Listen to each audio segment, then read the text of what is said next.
really like concerning for me was the distorted vision. I mean, not vision, but like distorted view of the world.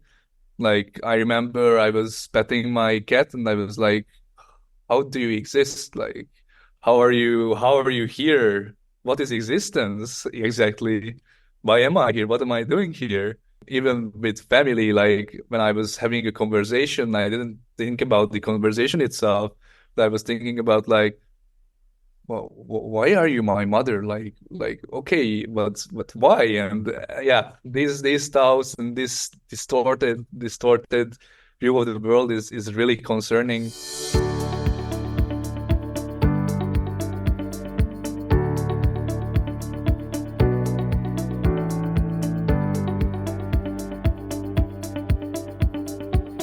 Hey everyone, I'm Sean O'Connor, author of the Depersonalization Manual, and today I'm speaking with Bálint in Budapest in Hungary. Bálint is 21 years old. Last year, he developed depersonalization disorder after accidentally smoking a HHC vape. He experienced symptoms like existential thoughts, feeling like he was living in a dream, and emotional numbness even for loved ones and friends. Bálint struggled with DPDR and its symptoms for about a year, but fortunately he has since made a complete recovery. And as he wrote to me in a recent email, quote, I've successfully recovered from DPDR and you were a very big help during the journey. I would love to help other people by telling my story, end quote. And Balint is with us today to talk about his experience with and recovery from depersonalization disorder. Balint, you're very welcome to the channel. Thanks for being with us today. Thank you.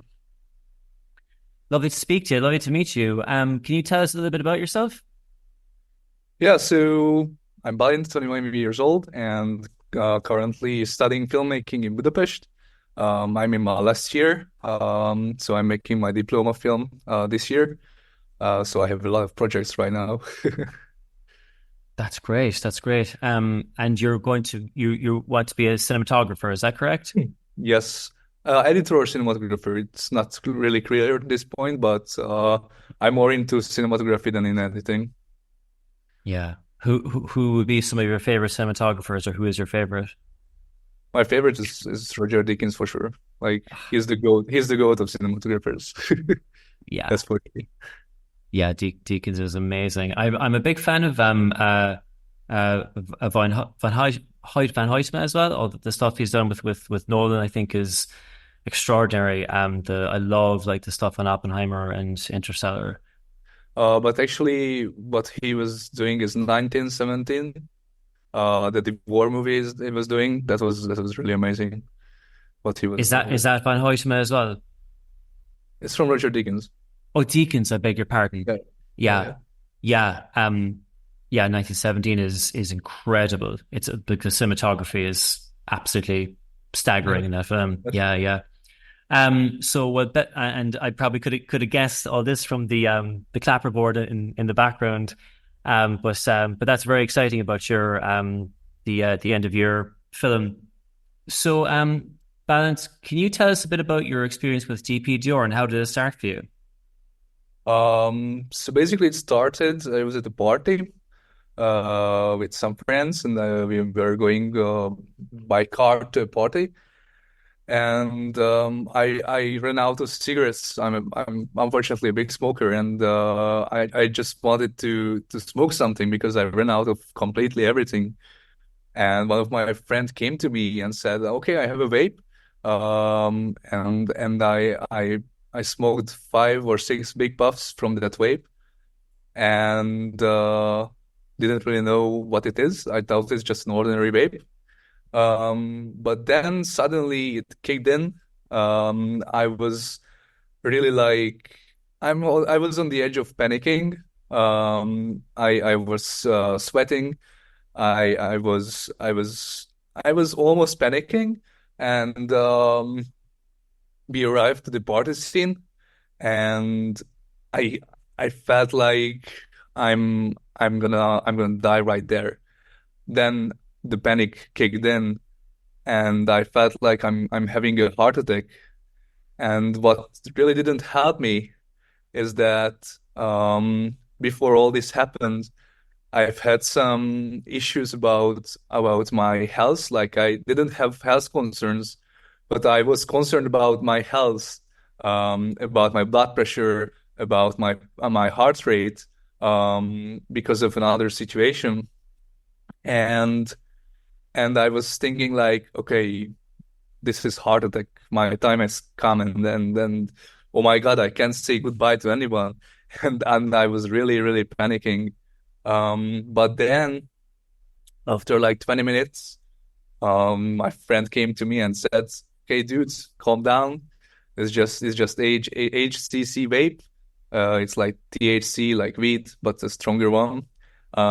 So I calmed down for about 20 minutes. Like, okay, I'm just high. I'm gonna go home, just sleep it off.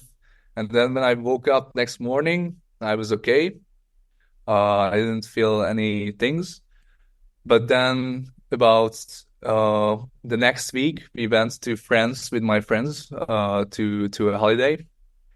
And as soon as we got to sleep, I woke up having a panic attack again. And I felt like, okay, now I'm having another heart attack or what's going on. But nothing like that happened. I survived the night. Um, but after that night, the panic attacks were almost every day. And I was so stressed about this that DPDR started to kick in, actually. Um, but it took almost a month to it for it to get to its like peak of having it 24/7. So after a month, I started having the PDR 24/7, having all the existential thoughts and all the things that you mentioned before. So yeah, that's how it started for me. Yeah. Um, it's a very common experience to have, to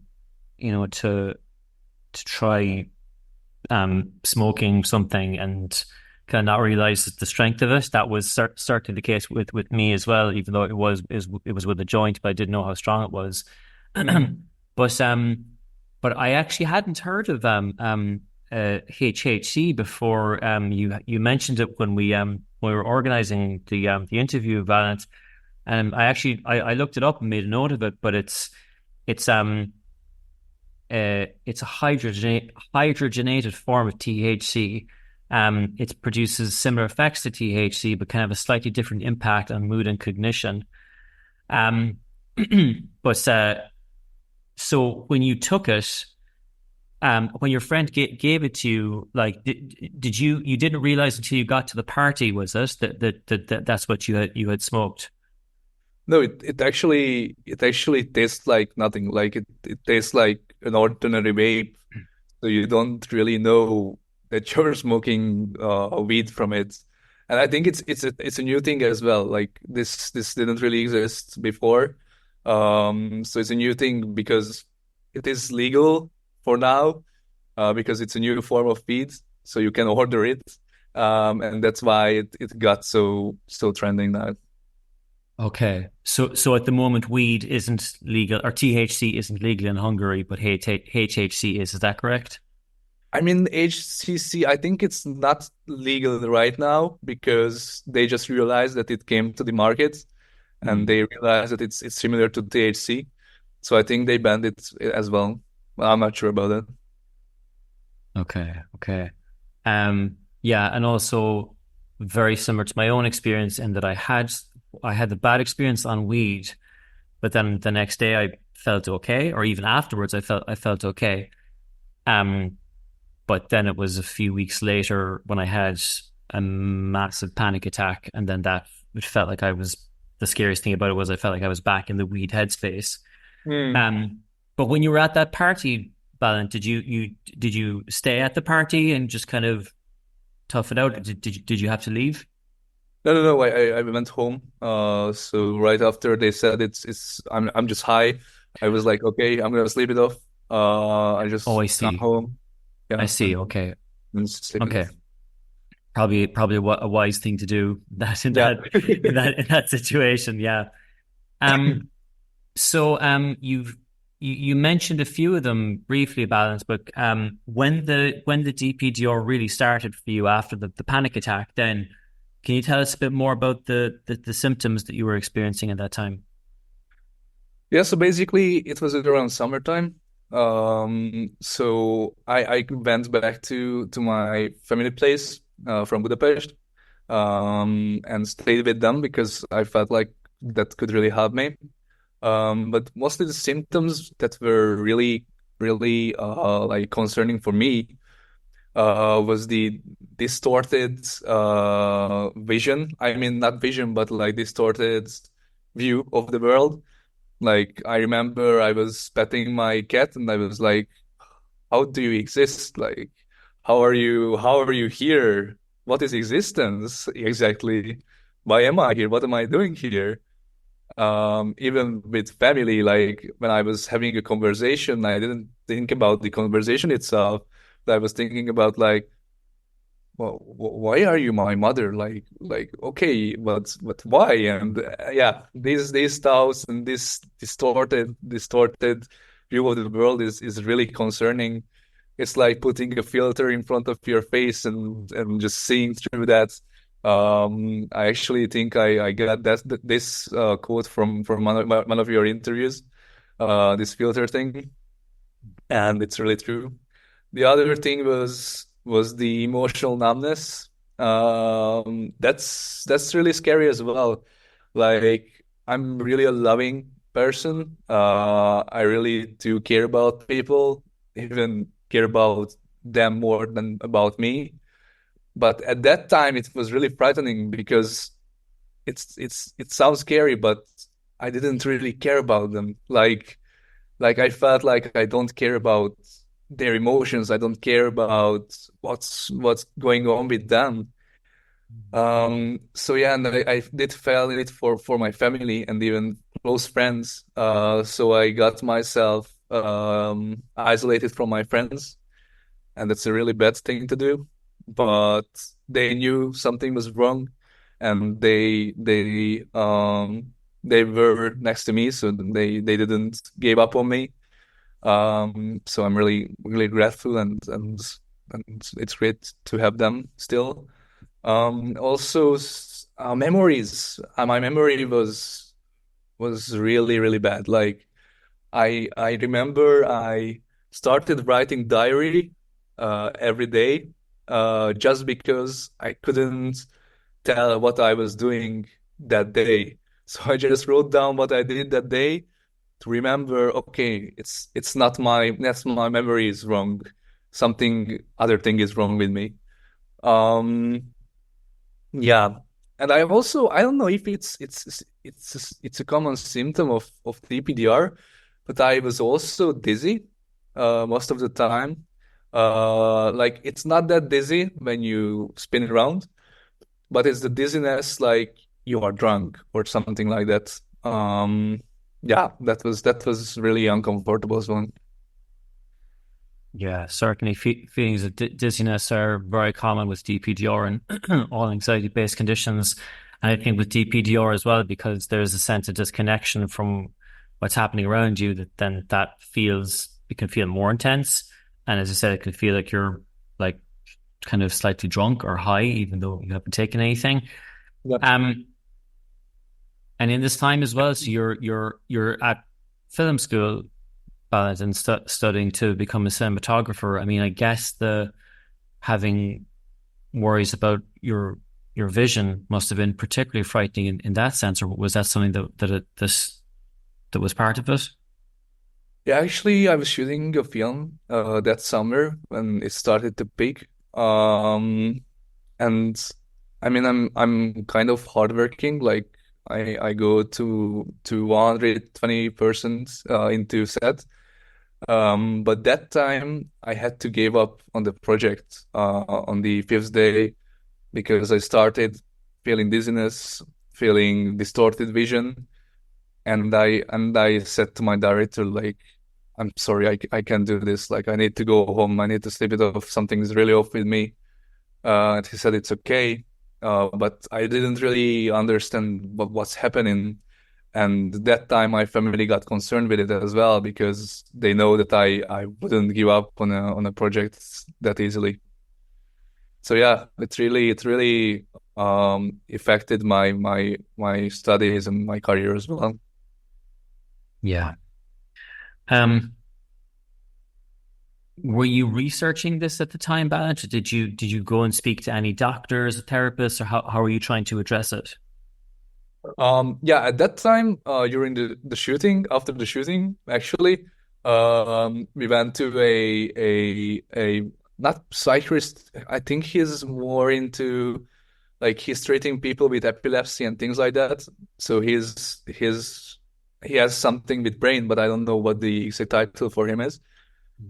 And he said, maybe the thing is happening to me is that I had so much stress and so much things in my life that at this point my central nervous system is tired and I need to have a break from all this. And he wanted to give me medication, but I said no to it at that time. So yeah, but that was the only appointment I had there. I also had my heart checked just to be sure that nothing is wrong with my heart, and they said it's okay, so there's nothing wrong with that. Um, but yeah, that was the first appointment I had. Um, and after that, I started. Actually, when I found out that it's DPDR, it's that time when my mother was reading an article about DPDR, and she said like, "Oh, this sounds really like you, what you're telling me." But they didn't really understand what I'm talking about because no one can understand this even just when they are in it. And yeah, I found it like, okay, that could be it. Started to look it up for myself.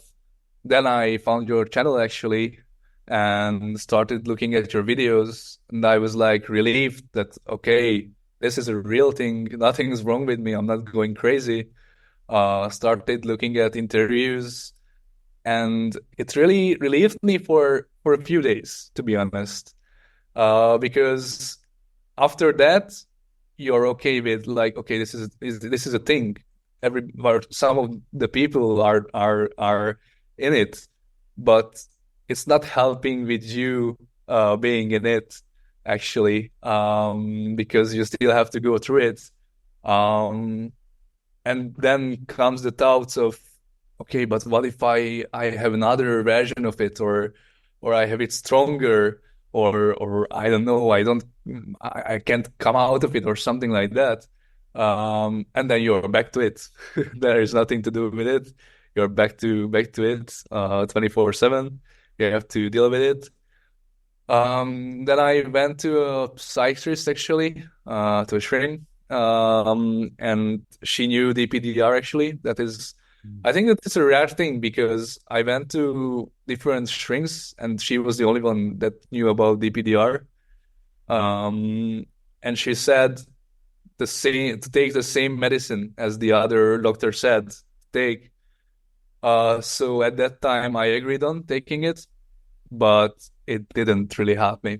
Like I started taking it for a week, and then we agreed on the with the shrink to stop taking it because it didn't really affect my DPDR.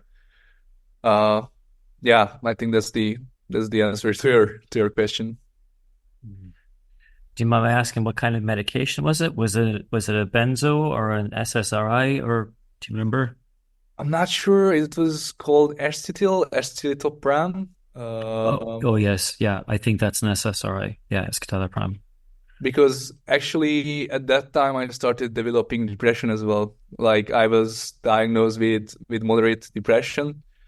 So she mainly write it up for depression at that time. Mm. Mm. Yeah, yeah. Escitalopram is an SSRI, and they tend to be prescribed for both anxiety and depression, because Yeah. anxiety and depression are very serotonin levels are a common factor in both of them, and people often do experience both of them at the same time, Yeah. and they can make each other worse as well. Um, so so you'd gone to um, so you'd sought out medical help, and you hadn't had much success with it. You tried the medication, and you didn't have, and you found it to be not particularly helpful. Um, so what was your life like at that stage, Ballard? Were you trying to get back to working or studying, or were you just kind of at home and trying to figure this out? So yeah, at summertime I was at home. I didn't really had to worry about studying. Okay. Uh, but then as soon as the semester started, I came to Budapest back again. But I couldn't stand here. Like I was having like 1 or 2 days in here, and I just wanted to go home. Like I couldn't do anything here. I was so worried being alone here without anyone. So I had to get my studies passive for the semester. I gave up on that semester, so I went back home, and I think that was actually a bad thing to do, because when I went back home, I didn't really have anything to do, and I it was just me and DPDR and my thoughts, and that really didn't help, because you think it has to do nothing and just trying to solve it, but that's the worst thing you can do, because it just speeds out the DPDR and the anxiety and the depression. So I went to I think the lowest point in my whole journey was around November, when I could just only lay in my bed, trying to not open my eye, because as soon as I open my eye, everything is so disordered, everything is so really messed up. Um, I just wanted to sleep, because when you sleep, you don't have to deal with it actually. Um, yeah, I think that was the lowest point in my whole journey, when I couldn't do anything, and I started to give up, but I didn't. So yeah. Yeah, it's a scary thing. I mean, to think of even in your own story, Bala, to think of, you're on the road to becoming a cinematographer, and you're working and things are good, and then out of nowhere you feel like you're like too scared to even open your eyes because things Yeah. feel so disordered, as you say. Yeah, certainly a big thing with me as well was that because I wanted to work in film as well, and I do work in film, and I remember thinking to myself, like, how am I going to work on a set with, you know, dozens of people or even hundreds of people if I can't like walk down the stairs to the kitchen without having a massive panic attack. Like, I can't talk to anybody without feeling disconnected and frightened. I can barely concentrate on a conversation, not to mind be involved in a script or, all the hundreds of things that go into making a film or directing a film. Yeah, also it was also like I was so tired that I couldn't imagine, like, how was I doing 12 hours on sets? Like, I don't know, like, it's even tiring to get out of bed, but how did I work? So yeah, that's really really interesting. Yeah, the like the anxiety, going through high anxiety is absolutely exhausting. You're just on high alert all the time. Your thoughts are racing all the time. Your muscles are tense. Your sleep is disrupted. Your appetite is all over the place. So you become absolutely exhausted. Every day becomes just tiredness all the time. And then, yeah, that happened to me when I was 25 as well, and I was supposed to be, like traveling the world and, making films like The New Time, and then all that was gone, and I could barely keep my eyes open after like 4 or 5 o'clock in the evenings. I was just like, I couldn't. It was Mm. terrifying, absolutely Yeah. terrifying. um, but the reason it feels so frightening is just because you don't understand it. You don't know why this is happening, and you think there's something terribly is wrong. But once you get perspective on it, you do understand it. You you can allow for that to have happened and understand that each one of these symptoms has the simplest explanation behind it. So with all that said, Balint, how did your recovery start? How did things start to change for you? Um, like I was, as I said, I was at the lowest point. And then I was at the lowest for like a month. Like I had this laying around and doing nothing for months. Then after that, I said to myself, "This is not okay. You have to do something with yourself." And I came up with the idea of playing chess. Actually, to start playing chess was like climbing out the Mount Everest. Like it was really, really, really tough. And it sounds stupid, but it is that tough. But I started playing chess, and for a week it was really tough to get to myself playing it. But after a week, actually, it got a lot of easier. And all my thoughts started to be about chess moves and end games and things like that. Um, I mean, I was playing chess 24/7 all day, didn't do anything, but I was doing anything besides laying in my bed. Um, so yeah, and it's interesting, but these movements, these end games, and these chess patterns started started to take over my DPDR thoughts. So it started to shrink them to get it lower. Um, and after 2 weeks, I realized like I'm having less of the symptoms right now. So I just have to keep going. And after that, I started to make up new hobbies like drawing. I hated drawing for my life, but I started doing it. Like, why did I hate it? It's so good, it's so relaxing.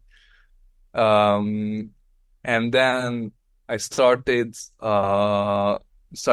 playing piano, started playing darts, and started to make up schedules. I mean, it's not work, but still something. Started to make up schedule from all these things. I mean, it was really hard to make up a schedule before, but at that time I was so happy that I could make a schedule just about hobbies. Um, and yeah, my focus that time went to these hobbies, and not the DPDR thoughts. And I mean, the recovery itself, like I was imagining it as like waking up. I think everybody does that. I think everybody does that. That you imagine it like you wake up one day and you're like, oh my God, Eureka! I'm back to my old self. I recovered. Oh my God, let's open a beer and celebrate. But it's not like that. It's certainly not like that. I think it was like 1.5 months when I started to say that, okay, I think I'm on a good path. I think I'm starting to recover. Um, and then I got back to university, started to studying again. And then after 1 month, my thoughts was on like, okay, I need to read this script. I need to do a shot list. I need to so know the PDR thoughts. And one day I was like, oh, I haven't felt EPDR for a week now. Like it's strange, but I think it's gone. And I had episodes, but not feeling it for 24/7. I had like small episodes, like around 30 minutes after this point.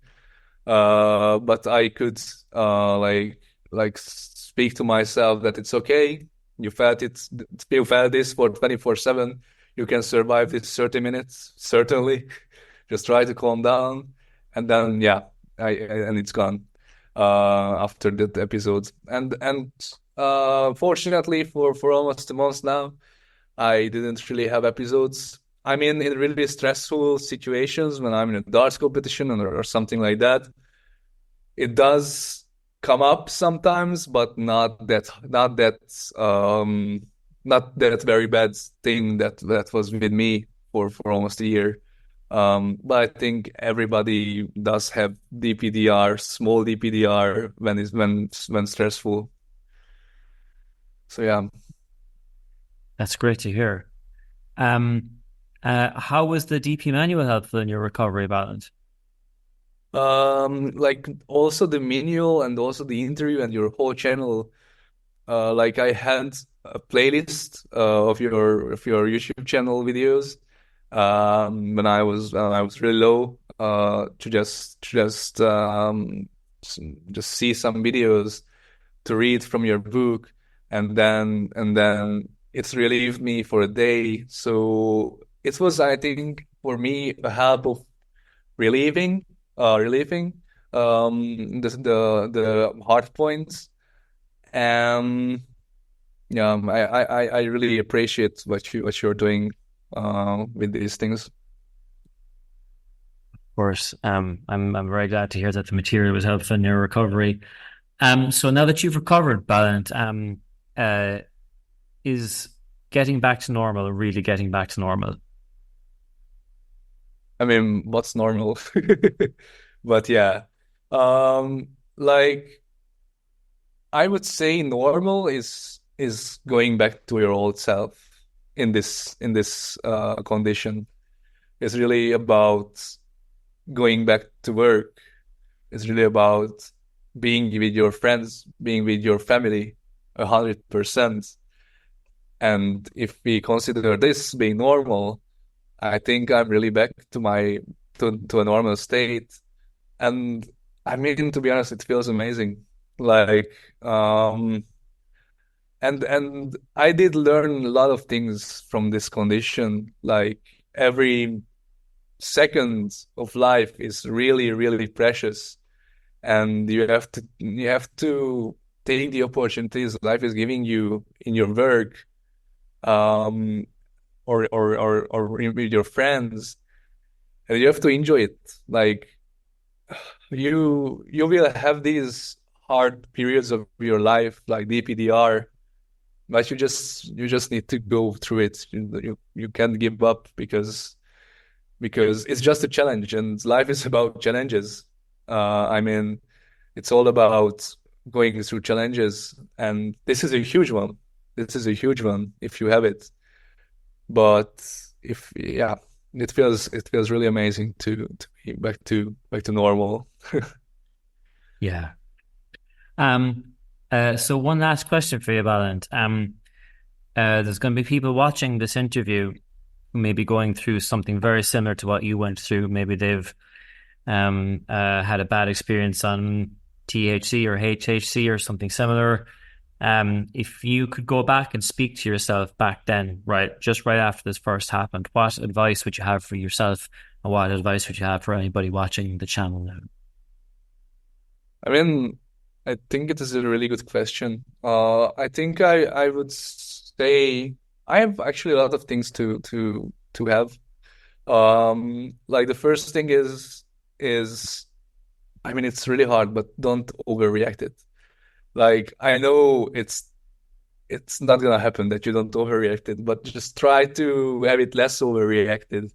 Um, try to be try not to think about it that much, and try to stay calm as you can, and don't over research it. Like I did over research it. I was reading it a lot about DPDR. Do your research because it's important, but don't over research it because you will find other things, not DPDR things, but other things, and you will think like, okay, maybe I'm not having DPDR, I'm having this one.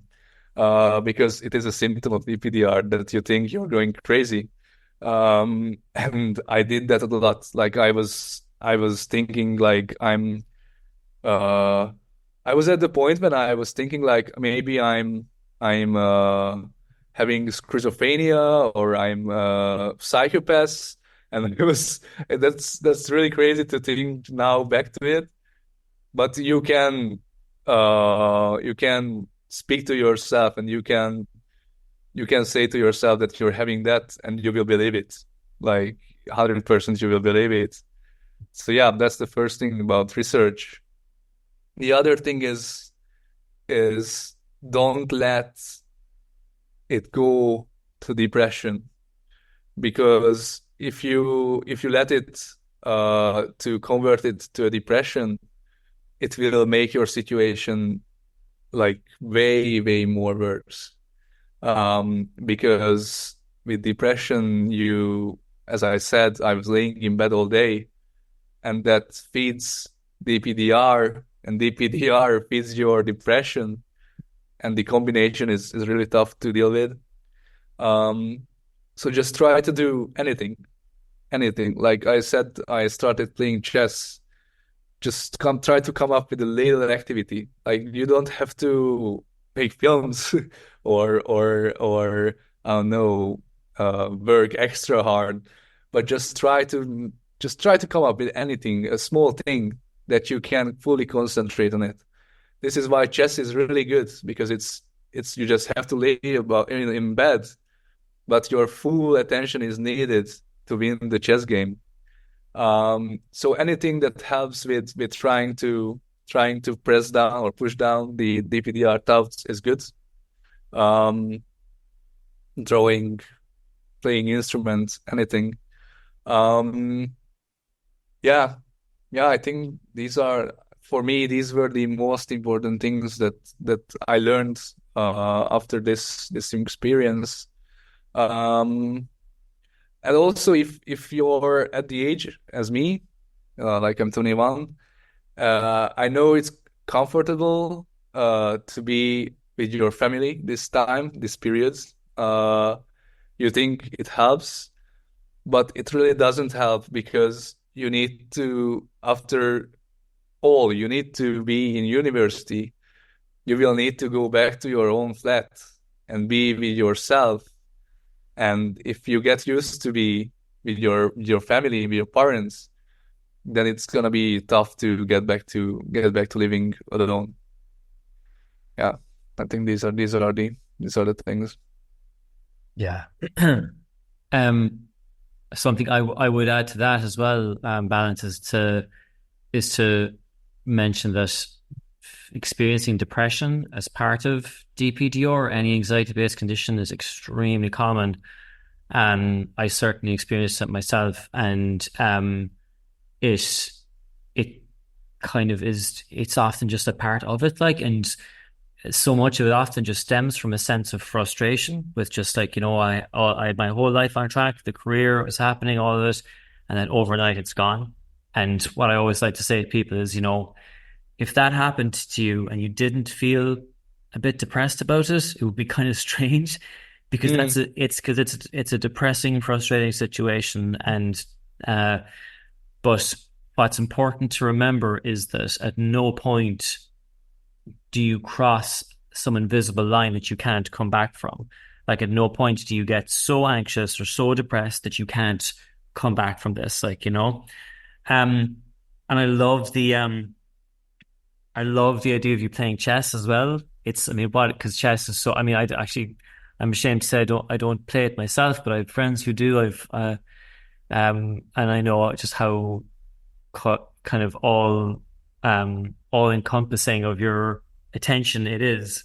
I presume mm. you were playing it online, right? Just so you just Yeah. like were you doing tournaments and stuff online, or were you just kind of playing game by game, or what was this?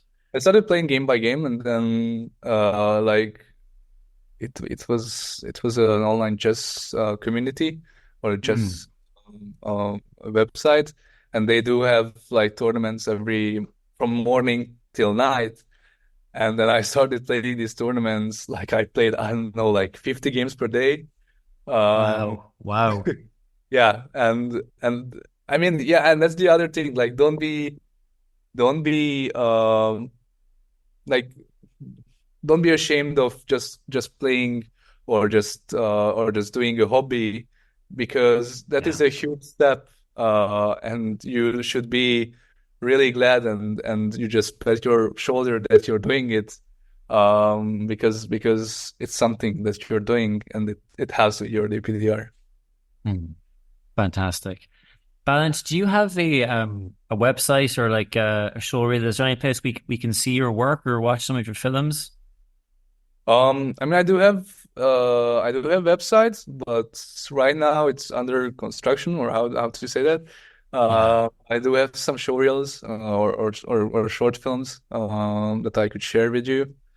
Would Um, love it. Would love it. Yeah, yeah, absolutely. Send over the links to the short films, and we'll link them in the description for people to check out.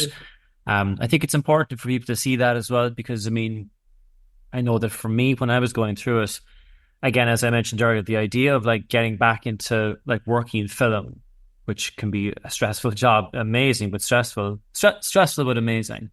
yeah, But the idea of kind of getting back into it was just like I may as well have been going to Mars. Like it was just impossible.